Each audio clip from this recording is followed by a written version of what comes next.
Bheke Max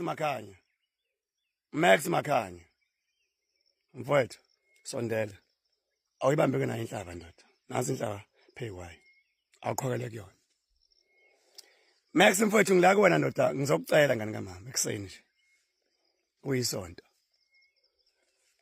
ngiyacela mfowethu ukuthi ngicela bethu uphume endabeni zasendlunkulu neyithinta mfowethu imlotha yasendlunkulu nezingadingidwa abantu basendlunkulu if abantu basendlunkulu were brave enough or of the opposition party within indlunkulu if they were brave enough ngabo yedwa wabo uyena okhuluma ngalezi ndaba lezi deep kangaka Max angali mfethu ungakhuluma mfethu ngezinto ofuna ukukhuluma ngazo but once into gets too deep phuma kuyona once mfethu angimind ungakhuluma ngezinto where everyone could see them phawula ngazo but once indaba zathinta izibeletho nokusaleka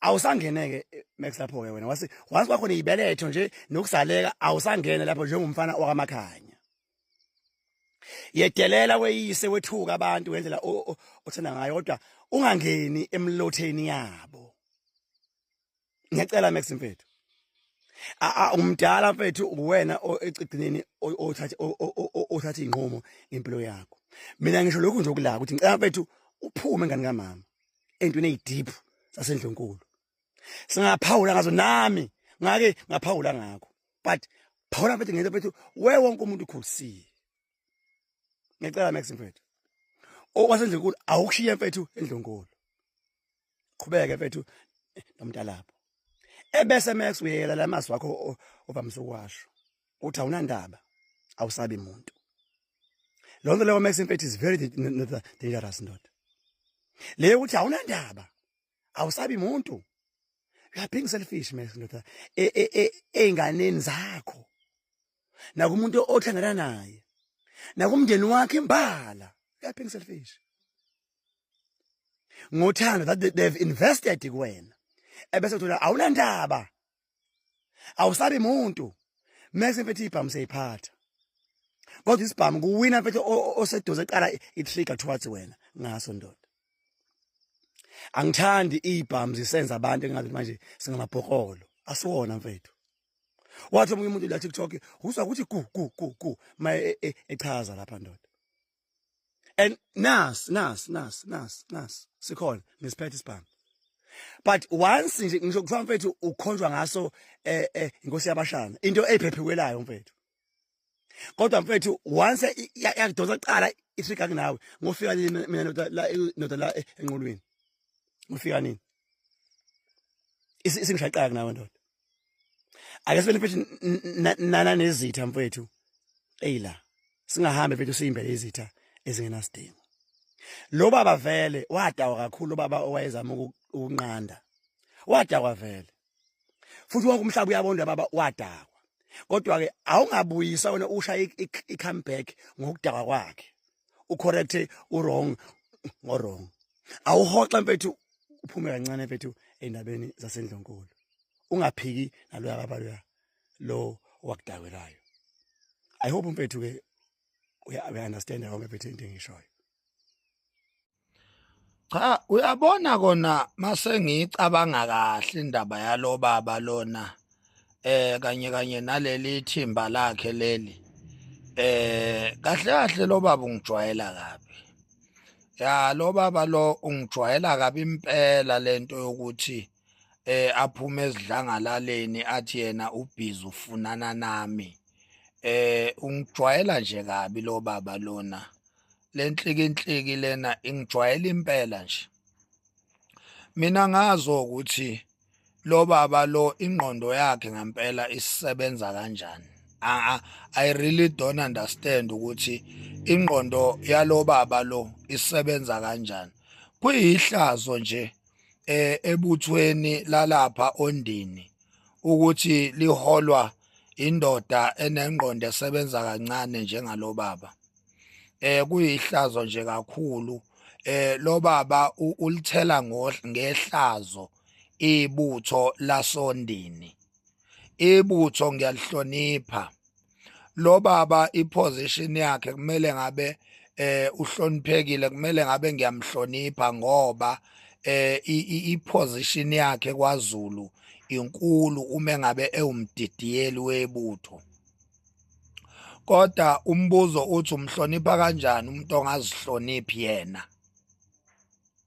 Ungavela usuke nje ubize abezindaba onhlaka production, ubabize maqede ufuna ukuzosongela mina kwabezindaba, into ebukwa yiwo wonke umuntu, into ebukwa amaphoyisa, into ebukwa umhlaba wonke, ngisho overseas bayayibuka lento yakho. Ubhizi unjalo nje, ulimi lakho alisokiwe, ulimi lakho liyahlaphaza nje lu-loosed ulimi lakho. Uzokhuluma into engafanele uyikhulume ezidlangalaleni.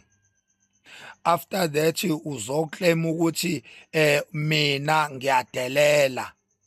Ngidelela kanjani mina wena ukwazi ukukhuluma izinto ezibucayi kangaka, uyikhulume esidlangalaleni, ubiza bezindaba, uzokhuluma izinto zokusabisa umuntu eSouth Africa, ungisabise, ungisongele. Buphi ubuhlakani bakho? Engifuna ukwazi-ke Mhlongo ukuthi uhlangothi likaMntwana uZonda Magwala linamabutho. Njengoba nje mina isilo kimi kuMntwana uZonda Magwala, ekuyomela ukwazi ukuthi sinamabutho, singamabutho thina siwuMntwana uZonda Magwala. Angeke sivume ukuthi kuzophuma wena ulixoki, futhi wena Mhlongo ulixoki kabi nje, kuzophuma wena ngey'nhloso zakho ey'personal, uzosebenzisa ibutho ngoba ufuna ukufeza iy'nhloso zakho. Ufuna ukufeza iy'nhloso zakho, ufuna ukuvela uyikhathalela bukhosi lika Misizulu.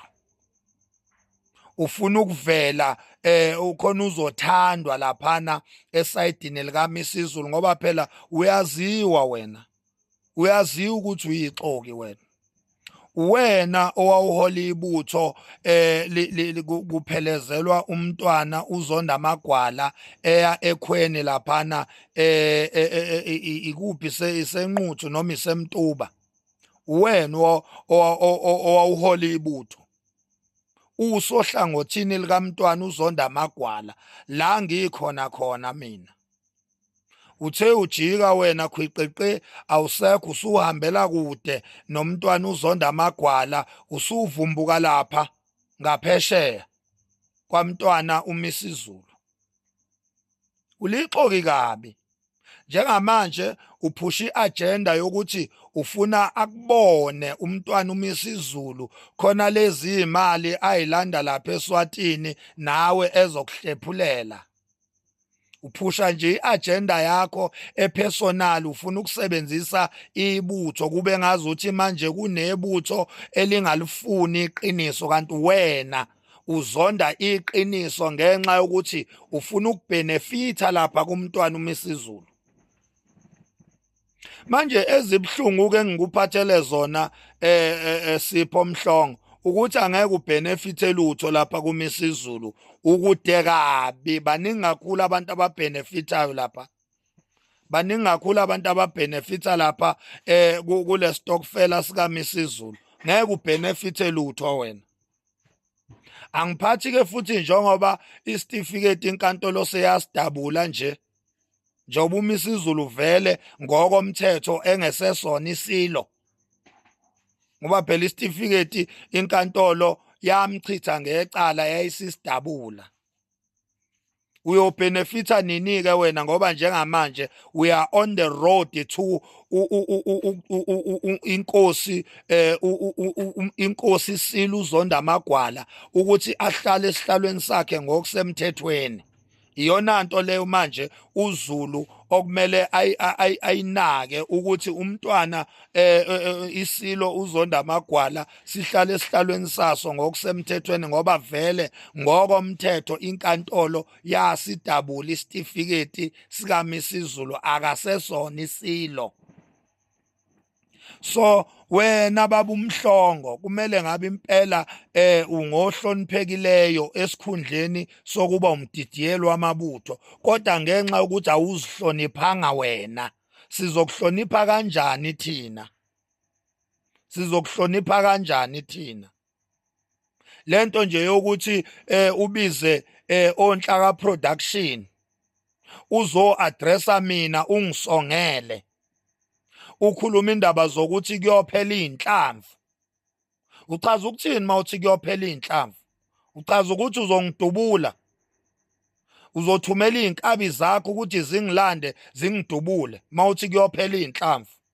Athini lawo mazwi uma elalelwa abomthetho, mayelalelwa inkantolo, mayelalelwa amaphoyisa? Athini lawo mazwi uma ngabe ngempela uMax Makhanya esedutshuliwe? Athini amazwi athi kuyophela inhlamvu, ungifuna ngapha nangapha, ungifuna uthuli, sewubuya koMbumbulu, ubuya koMayville, uphezulu manje koGoli koNdonga ziyaduma, uthi ufuna uMax Makhanya, umfuna la futhi kuyophela inhlamvu? Athini lawo mazwi lawo uma ngabe elalelwa inkantolo igazi lami selichithekile?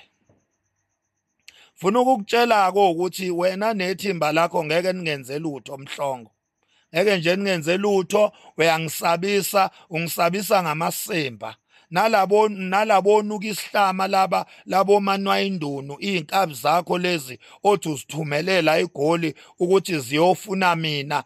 Omanwayindunu labo bathumele eGoli ukuthi bayofuna mina. Osihlama bonke labo ngibalindele ekuseni emintambama phakathi kwamabili, ngeke baze bangenze lutho, ngeke baze bangenze lutho. Ya, ngisho ngingaphuma wena uqobo, ngisho ngaphuma wena uqobo, ngeke nize ningenze lutho, ngeke nje nize ningenze lutho. So ngicela niyeke nje ukulona ingijwayela kabi, ningisongela ngamasimba ngoba ngeke ningithinte, ngeke ningenze lutho. Ya, nginsizwa mina, ngisiyena, angisilona ibhoxongwana, ngeke uze ungenze lutho. Sipho mfoka Mhlongo, ngeke uze ungenze lutho, ngeke uze ungenze lutho. Nethimba lakho losikhotheni, iy'nkabi zakho lezi ningifuna nazo, ngeke ningenze lutho, luthela khohlwana, ngeke ningenze lutho. Isilo umntwana, isilo uzonda amagwala, isilo uzonda amagwala. Umntwana uSimakade uyena oyisilo, kusho mina ongakuthandi lokho Gedwe uyangidakela. Ngithi mina isilo sikaZulu umntwana uzonda amagwala uSimakade, umntwana uzonda amagwala uSimakade, isilo. Umuntu okwazi ukuyihlonipha, umuntu ongenawo amahlazo namanyala, isona isilo ke leso. Ongakufuni ke lokho Gede ke uyangidakelwa, ongakufuni nje lokho Gede ngempela. Ya, bengithi nje angikutshele lokho wena Sipho Mhlongo ukuthi khohlwa nje, ngeke uze ungenze lutho. Ngisho ungangithola mina uzongithola bese ungenzani, ngeke uze ungenze lutho. Forget indaba yakho. Kune statement esiphumile kwinhlaka production, ngikhuluma nani ma SAPS maphoyisa ase South Africa. Kune statement esiphumile lapha yana kwinhlaka production TV la khona ubaba uSipho Mhlongo umdidiyeli webutho lalapha Ondini, ubaba kaSikhova Mhlongo, uSikhova Mhlongo okhona la ku TikTok. Baba wakhe uyena ongilalela uNyenhle, uthumela izinkabi ukuthi azingithungathe uma ngike ngafa maphoyisa ase South Africa. Umuntu ozobe ungibulele ngizobe ngibulawe ubaba kaSikhova Mhlongo, uSipho Mhlongo. Uyena ke umuntu okuzobe ungibulele njengamanje ngoba uyena umuntu ophumele obala ngokuthi uyangithungatha yena nethimba lakhe nezinkabi zakhe sebebuya kwelakithi eMbumbulu abangangithola baya koMayville abangangithola njengamanje uthe balikhiphile ithimba lakhe lezinkabi ukuthi alingifune igoli lonke. So nina ke bezomthetho enginihlonipha kakhulu uma ngingavelelwa inoma intoni kusukela manje kuya phambili umuntu ozobe ngibulele ubaba uSipho Mhlongo owumdidiyeli webutho laSondini. Nangu-ke lo baba engikhuluma ngaye, ake nimbuke. Nansi-ke ividiyo le eyenza obaba uSipho Mhlongo kanye nethimba lakhe ney'nkabi zabo eyenza bangifune. Le vidiyo le yenziwa indlunkulu ibize i-media briefing. Ngiyicaphune mina khona la ku TikTok kwi-account ebizwa ngePrince Nqokonqoko. Leyo account ka TikTok ebizwa ngePrince Nqokonqoko ikhona la ngicaphune khona le video la ngisusele khona inkulumo yami uma ngikhuluma ngokuzaleka komntana enkosi umama uMantombi Dlamini. Le nkulumo ngayisusela kule video ke ekuyiyona ivideo ekubeka ngokusobala lokhu okumayelana nalokhu mina engakhuluma ngakho uma ngikhuluma ngesibeletho. Cha nina besilo asidazi yona inkani. Hayi ngoba singamahlongandlebe, hayi ngoba singafuni ukulalela. Ukunikhathalela nje nina besilo. Ukunikhathalela bomageba ekutheni iqiniso alifinyelele kunina. Seningayikhethela nina ke ukuthi iqiniso niyalithatha noma niyaliyeka, niyalamukela noma niyalichitha. Kodwa okwethu sobe sikwenzile. Umsebenzi wami ukuthatha nje lonke iqiniso ngilibeke phambi kwenu. Noma ke sengingafa mina, as long as ngizofa ngishiya iqiniso liphambi kwenu, ebese nina niyayidecidela ukuthi ngenxa yeqiniso niyangifuna, niyangibulala noma niyalithatha iqiniso nicubungule lokhu enikutholayo, ebese niyabona ukuthi yini into esiyidingayo njengesizwe sikaZulu. Ake nilaleleke nayo i-recording yesilo esihleze esihlalweni uMisizulu kaZwelithini la khona edila khona nosisi wakhe umntwana uNomkhosi. Ulalele nje amagama akhishwa isilo uMisizulu ewabhekise kusisi Nomkhosi. Nilalele nje konke nina besilo. Akuyena uMax Makhanya kodwa iqiniso uqobo lwalo. Nizame nje bomageba ukuthi noma linzima ukulizwa noma kunzima ukulivuma, kodwa nizame ukuyincenga inhliziyo ngoba iqiniso alijiki nina besilo. Iqiniso alijiki noma ningamzonda lo olilethayo, kodwa lona liyama. Iqiniso alijiki lima noma eselele lo obelilethile noma esefile, lisala limi iqiniso ngoba iqiniso liyayilwela nina besilo.